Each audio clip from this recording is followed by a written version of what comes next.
wabarakatuh. Dan Waalaikumsalam. salam sejahtera kepada anak Muslim. Okay, hari ini cikgu nak tanya, semua sihat hari ni? Ada siapa-siapa absent today? Raju. Oh, dia pergi mana? Dia demam? Nah. Okay. So attendance maknanya Raju tak ada, apa tak ada, tinggal 20, 30 dengan 28 lah. Okay, baik. So 28 yang hadir So semua dah prepare? Dah bersedia? Dah, cikgu. Ni Din, tolong Din tingkat tu kasi buka sikit. So cikgu tengok dia tertutup lemah pengudaraan. Okey, dah penting. Okey, so pastikan sampah-sampah semua tak ada Okay. Tak ada, cikgu. Kelas pun cikgu nampak bersih hari ni. Alhamdulillah. Alright. Semua minta tolong siapa yang nak jadi wakil untuk bacaan tu. Din boleh Din? Baik sekali Din.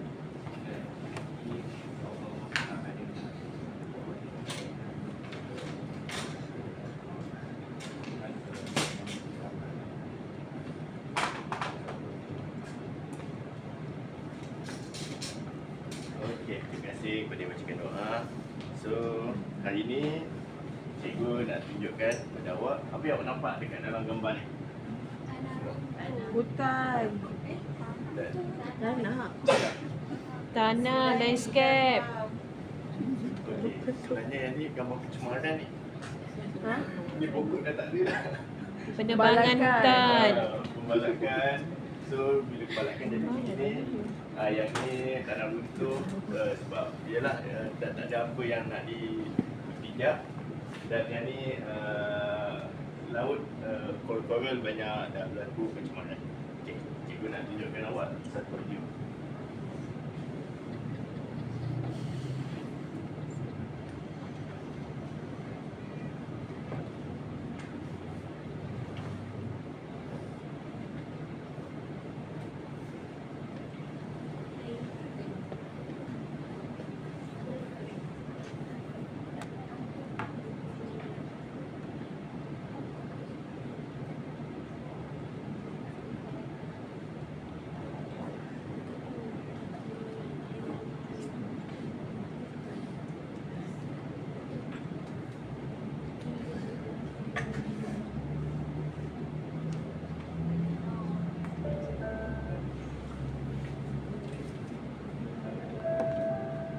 Musim sejuk bukanlah satu kegembiraan, tapi Tak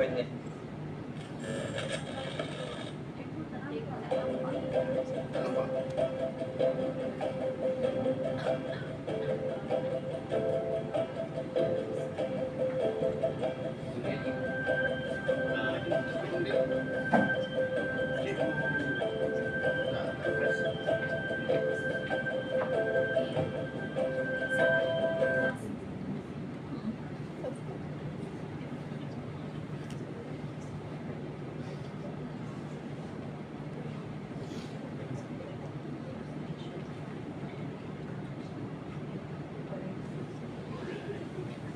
Terima kasih ni.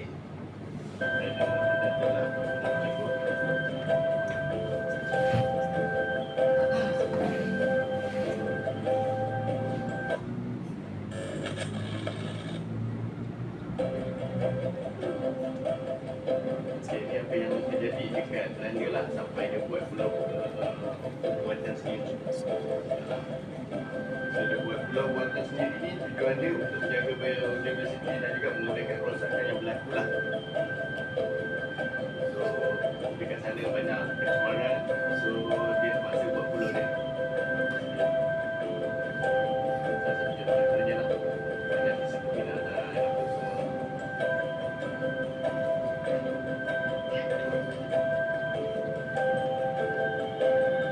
Populasi binatang pun habis pupus. So gara-gara kesilapan manusia. So dekat sana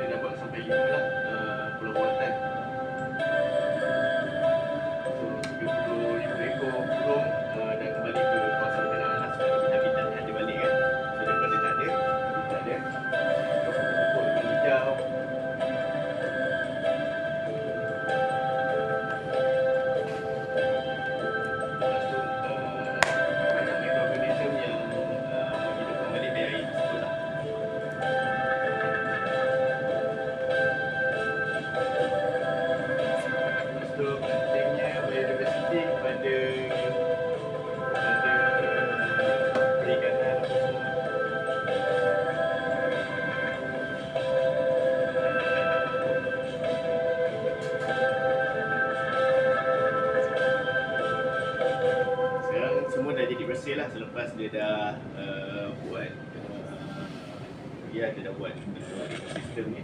So dia dah jadi bersih lah dekat belanda tu. So berdasarkan video ni, apa yang awak dapat simpulkan? Ada siapa nak volunteer?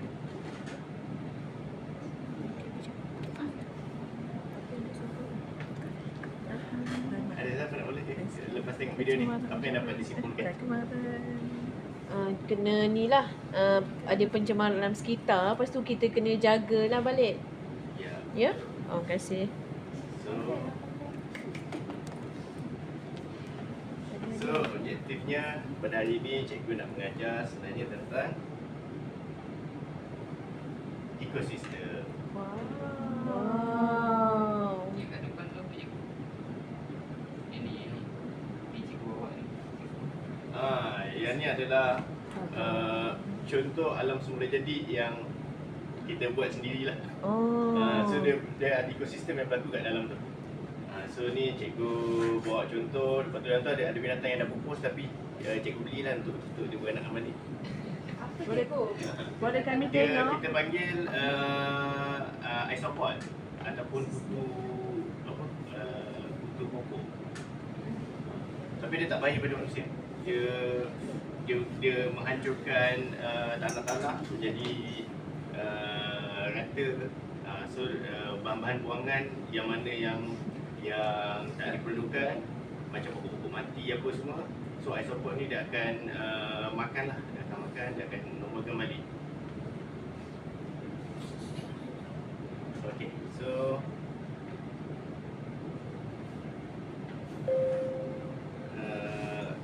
bab 9.1 komuniti dan ekosistem. So komuniti dan ekosistem, organisme bukan saja saling berinteraksi antara satu sama lain, malah turut berinteraksi dengan benda bukan hidup untuk membentuk sebagai sistem yang seimbang dikenali sebagai ekosistem. So macam yang dalam tu lah. So benda yang tak hidup ni macam batu-batu apa semua kan.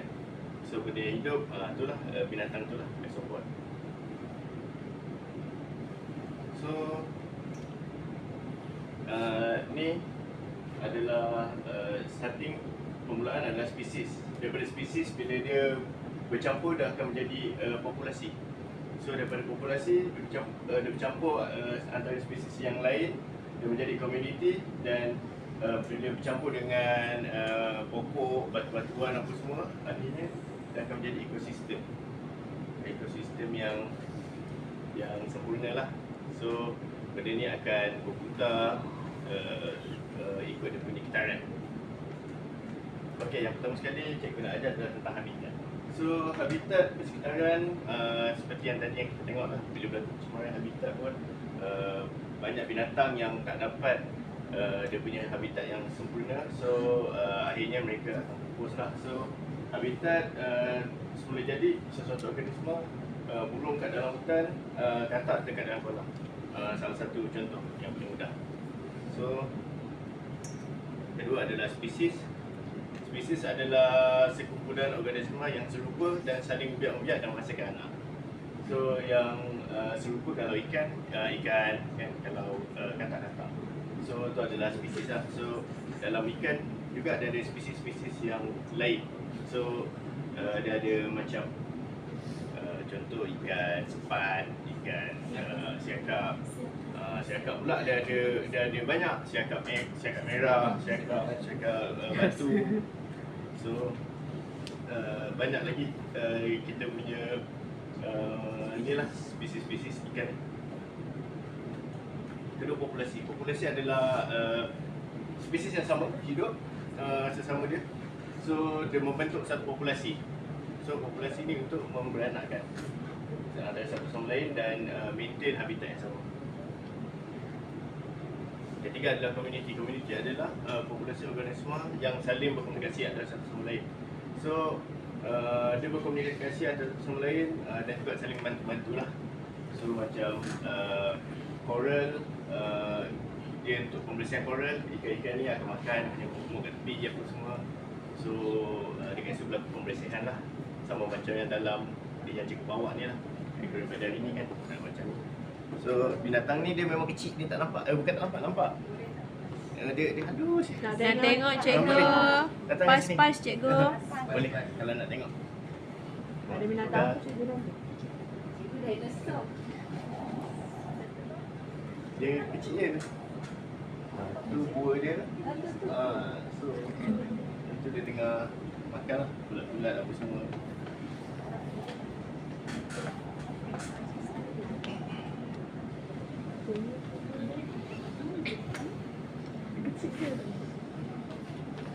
Okay, so dalam aquarium tu membentuk satu ekosistem macam mana yang cikgu nak ajar pada hari ni kan. So ekosistem ni beberapa komuniti yang tinggal bersama antara satu habitat dan saling berinteraksi antara satu sama lain termasuk komponen bukan hidup seperti air, udara dan tanah. So air, udara dan tanah melalui sains memang bukan benda yang hidup lah. So dia berlaku kitaran tu sebab dia punya habitat macam tu. Okay. Ni NIC. NIC ni maksudnya peranan sesuatu organisma dalam ekosistem yang merangkumi tingkah laku serta interaksinya dan komponen biosis dan embiosis di sekitaran habitatnya. So NIC ekologi, peranan sesuatu spesies dalam sekitarannya. Kedua, NIC spesies, cara sesuatu spesies berinteraksi dengan komponen biosis dan embiosis di sekitarannya. So ekosistem, komponen biosis adalah pengeluar, pengguna, pengurai. Komponen abiosis, nilai pH, suhu, keamatan cahaya, topografi, iklim mikro, kelembapan udara. Tu dia dah kenaikkan tu jadi lembab tu. Sebab tu dia, kita nampak dia ada kabus, ada apa. Okay. Nilai pH ni penting. Sebagai contoh, cacing tanah dia memerlukan pH yang cantik lah untuk dia hidup. So nilai pH mempengaruhi taburan organisma dalam suatu habitat. Kebanyakan organisma sesuai hidup dalam pH natural atau hampir natural. Tanah merupakan habitat bagi beratus-ratus juta cacing serta mikroorganisme seperti bakteria, kudat dan protozoa. So macam contoh ulat ataupun lumut-lumut ni, dia boleh matilah kalau tanah tu terlebih asid. So nanti lumut tak akan muncul lah. So kebanyakan memang kehidupan ni dia pakai yang natural. Kedua adalah suhu. Suhu mempengaruhi fisiologi tumbuhan dan haiwan. Perubahan suhu yang kecil menurunkan kadar metabolis untuk semua enzim, pembangkit teknologi fisiologi serta dan sangat sensitif terhadap perubahan suhu. Sebagai contoh yang kita tengok ni, ruang kutub. Kenapa dia punya kulit dia tebal? Sebab dia nak protect diri dia daripada kesejukan. Sebab dia duduk dekat utara kan.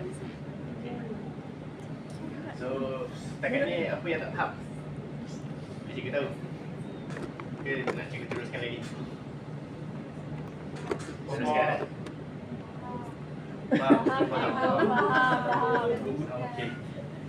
Okay.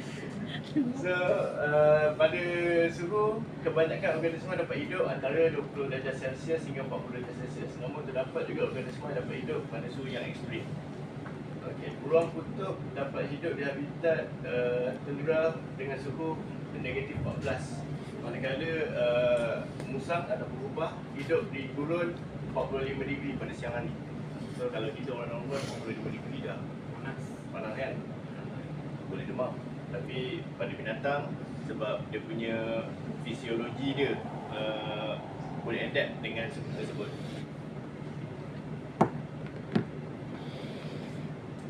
Okey, lepas tu keamatan cahaya. Keamatan cahaya ni sama macam yang awak tengok tu. Yang tu dia perlukan cahaya. Paling minimum dia nak 8 jam. 8 jam pakai cahaya biasa. Tujuan dia supaya berlakunya fotosintesis apa semua. Sebab dia tak memerlukan cahaya yang terlalu panas sebab dia bulat kan. So dia sekadar untuk dia punya fotosintesis saja.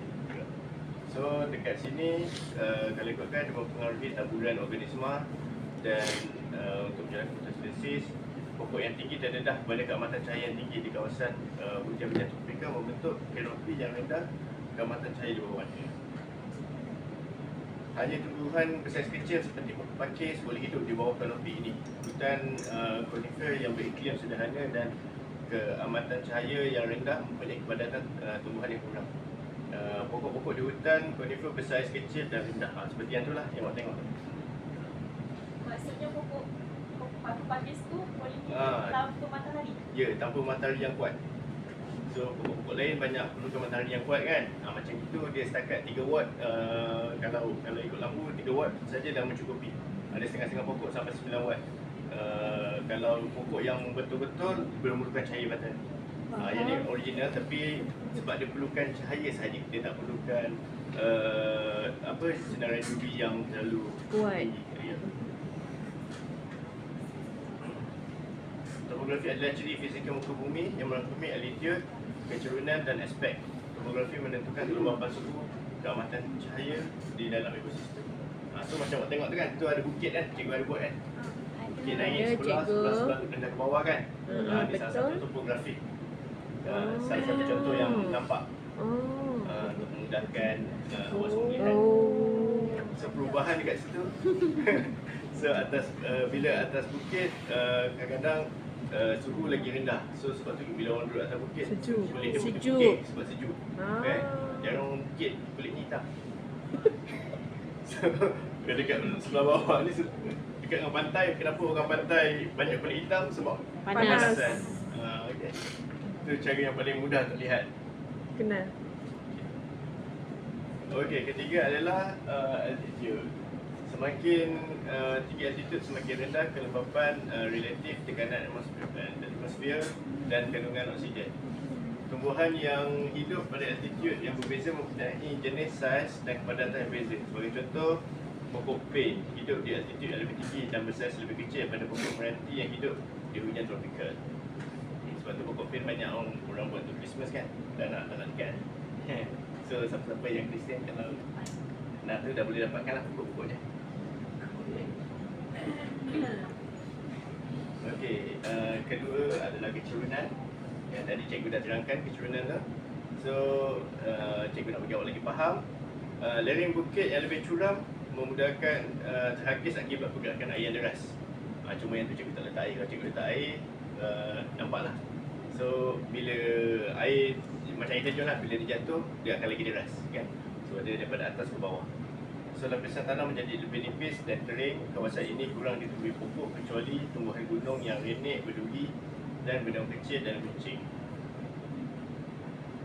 Okey, aspek-aspek ini merujuk kepada arah tiupan angin dan sinaran cahaya matahari. Dan bukit menghadap ke laut lebih padat dengan tumbuhan berbanding dengan bukit yang menghadap ke daratan. Lereng ini menjadi taburan hujan yang lebih. Lereng yang menerima lebih cahaya matahari mempunyai tumbuhan yang lebih padat. Sebab tu kalau kita tengok contoh macam orang tanam padi, ada yang tanam yang kat bukit, dia rasa beras dia lain kan, macam padi bunga lain, padi yang sawah ni dia biasa makan tu lain. Sebab aspek-aspek ni lah yang menyebabkan dia jadi macam tu. Okey, iklim mikro. Iklim mikro merujuk kepada keadaan iklim bagi satu kawasan yang kecil yang berbeza daripada kawasan sekitarnya. Iklim mikro mungkin berlaku di bawah batu atau di bawah rimbunan pohon besar dalam kanopi hutan.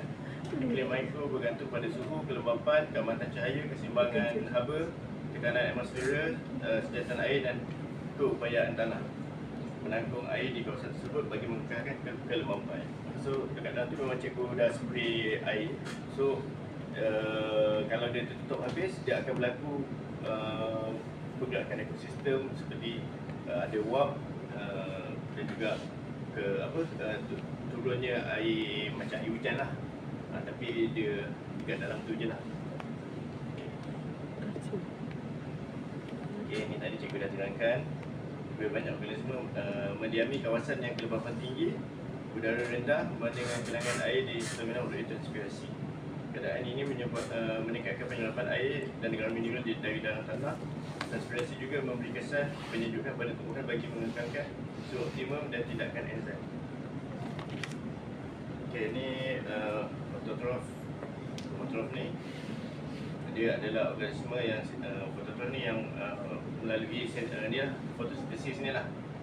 Lepas tu kedua, kromosom ni adalah macam organism, macam amonia, dia bakteria yang sebati dengan tanah organik. Tujuan dia untuk mengekalkan mengekalkan ekosistem yang berlaku lah. So ni adalah sporotrof. Sporotrof adalah organisma yang memperoleh nutrien daripada bahan organik yang mati dan mereput, macam itu. So pencernaan berlaku di luar badan organisma sebelum nutrien diserap ke dalam badan. Lepas tu yang ni holozik. Holozik adalah bahan yang makan organik pekerja, kemudian mencernakannya dan diserap dalam badan.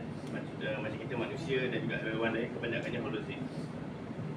So parasit adalah organisma yang menyerap nutrien daripada perumah. Contoh macam cacing pita dalam perut kan. Sebab tu kalau orang dalam perut, kalau ada cacing, macam mana dia makan pun dia tak kurus, sebab nutrition tak ada. So komponen biosis mengikut Arastrof, dia ada komponen biosis tu sendiri. Organisma memerlukan tenaga untuk menjalankan proses kehidupan. So macam kita manusia lah. Okay, ni antara starting dia daripada cahaya matahari. Lepas tu pengeluar ni bahan-bahan tumbuh-tumbuhan ni lah. Lepas tumbuhan ni serangga apa semua. So daripada serangga adalah pemuda primer. Lepas tu pemuda sekunder ni adalah burung ataupun pemakan pemuda primer lah. So dan sekali pemuda tertier adalah karnivor yang makan macam burung itu. Macam musang makan burung ataupun ular makan katak semua tu. Okey, ni adalah rantai makanan tadi cikgu dah terangkan. Okey, ni adalah piramid ekologi dalam rantai makanan. So daripada tumbuhan kepada pemakan tumbuhan, daripada pemakan tumbuhan dan pemakan karnivor. So dia akan makan yang makan tumbuhan ni lah. Okey, jenis interaksi komponen biosis. Sebagai manusia kena hidup dalam sebuah komuniti. Setiap ahli dalam komuniti tersebut hidup saling memerlukan antara satu sama lain. Begitu juga dengan haiwan dan tumbuhan, saling berinteraksi dalam ekosistem dengan pelbagai cara. Terdapat jenis interaksi yang tadi kita terangkan, pemangsa, pesaing, dan terdapat juga pesaing juga ada dua jenis. Satu pesaing interspesies dan pesaing intraspesies dengan interspesies. Persaingan intraspesies berlaku antara organisma yang sama spesies dan interspesies berlaku antara organisma kelainan spesies. Macam yang cikgu cakap lah, macam yang tu dalam tu kalau ada betina, dia berebut lah nak betina tu. Tapi kalau yang kat luar ni, contoh macam kucing dengan tikus kan. Okay. So yang ni tadi cikgu dah terangkan. Lepas tu, okey, kolonial dan sasaran. So, kolonial ni macam yang itu ni lah, dia ada koloni dia. Dia kalau spesies zebra, spesies yang isopod yang tadi tu yang tarik tajam tu, SP, dia akan kumpul SP saja, dia tak boleh hybrid, dia tak boleh bersama. So, dia ada koloni dia. So, ada spesies tu lah, ada koloni. Okey, faktor yang mempengaruhi taburan populasi.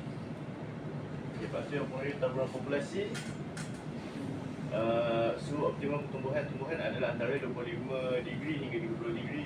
Suhu yang tertinggi menyebabkan enzim dan hasil proses biokimia dalam tumbuhan akan terganggu, merancangkan pertumbuhan, meningkatkan sejat air secara transpirasi, menurunkan kadar fotosintesis. Okey, air diperlukan untuk aktiviti enzim, fotosintesis serta pengurutan hubungan dan tumbuhan tersebut. Okay, cahaya sangat penting, macam cikgu cerita, pH pun penting, dan kandungan garam untuk penyerapan air masing-masing pada akar. So nak kuatkan akar tu, dia ada mineral dia tu lah, kandungan garam tu lah. So mineral diperlukan untuk protein, vitamin dan sebagainya lah. Okay, cikgu cerita terangkan. So dia bila taburan populasi ni dia ada 3. Pertama sekali adalah berkelompok, berawak dan sekantil. So berkelompok Dia sama dia lah macam koloni tadi lah. Dia berkelompok. So rawak ni dia bersepah. Dia duduk antara contoh macam tikus dengan Monyet. dengan bumerang ke apa kan. Sebab bumerang tak makan tikus. So berkelompok tu cikgu. yang berkelompok ni lah yang tadi berkoloni tadi. Berkelompok. Maknanya satu spesies dia duduk dengan spesies dia je. Yang ni dengan spesies dia. Racist lah. Resis lah ayat mudah. So macam kita orang Kelantan dengan Terengganu walaupun bunyi sama tapi kan lain. Yalah. Yang ni scatter. Yang scatter ni contoh macam pokok-pokok lah. Dia duduk sama je kita tengok kan. Macam dalam tu kan bulat-bulat semua. So kepentingan ekosistem paya bakau. Dia sebagai zon perlindungan sumber perikanan, sumber kehutanan dan juga sumber makanan dan perubatan. So perlindungan ni supaya kalau ada banjir ke apa ke ni dapat backup dulu, dapat halang dulu. Ada tsunami ke apa ke, pokok paya bakau akan tahan. So ikan-ikan kecil pun boleh makan dekat bawah perlindungan paya bakau, ketam. Lepas tu dia menjadi kawasan mencari makanan pelbagai spesies burung untuk berimigrasi. Sumber perikanan hasil laut, ikan udang ketam menjadi sumber pendapatan nelayan di paya bakau. So perairan industri sangkar terapung untuk menternak proses komersial. Macam contoh ikan siakap tadi lah, ikan siakap, ikan keli. So banyak buat dalam apa? Patin Temerloh. Pating Temerloh. Dia buat dalam industri sangkar terapung lah. Okey, sumber perhutanan. Sumber perhutanan ni banyak kita boleh buat untuk perangkat contoh macam rotan, kayu untuk buat sampan, perangkap ikan dan juga rangka bangunan. So sebagai penutup, cikgu nak ada satu hadis cikgu dah ambil. Barang siapa yang menghidupkan tanah yang mati, maka baginya adalah pahala apa yang dimakan oleh binatang darinya, maka itu baginya pahala sedekah. Hadis riwayat Nabi SAW dalam An-Nasa'i dan Ibn Hibban dan Ahmad. Okay. Sekian. Terima kasih. Tapi cikgu ada nak bagi soalan sikit kat korang. So cikgu nak tanya, apa yang dimaksudkan dengan koloni? Kelompok. Dia Dia berkelompok. berkelompok antara Satu spesies. Satu spesies yang sama. satu spesies yang sama. Okey, betul. So Apa dia? kedua, cikgu nak tanya dekat sini, kamu rasa hutan paya bakau tu adalah, kalau anda kata berlakunya pencemaran, so kamu rasa adakah ianya macam mana bagaimana kita nak memulihkan dia pada pandangan kamu semua? Tanam pokok. Tanam pokok lagi? Pokok je, tanam. Tanam pokok. So itu pun salah satu jawapan yang Elakkan betul. pembalakan haram. Elakkan pembalakan haram dan juga pencurian. So itu sajalah. Nanti cikgu nak bagi kamu tugasan. So nanti kamu boleh buka dekat buku teks tu, muka surat 186. Dia ada aktiviti. So minta kamu jawab nanti hari esok hantar pada cikgu. Baik cikgu. Esok. Boleh minggu depan tu. Minggu depan. Extend. Minggu depan. Oh, banyak kerja assignment banyak Okey, tak apalah. Minggu depan lah kita ni. Ya cikgu, kasih. Sekian, cikgu ucapkan sekian terima kasih. Nanti siapa yang bercuti Christmas tu, selamat hari Christmas.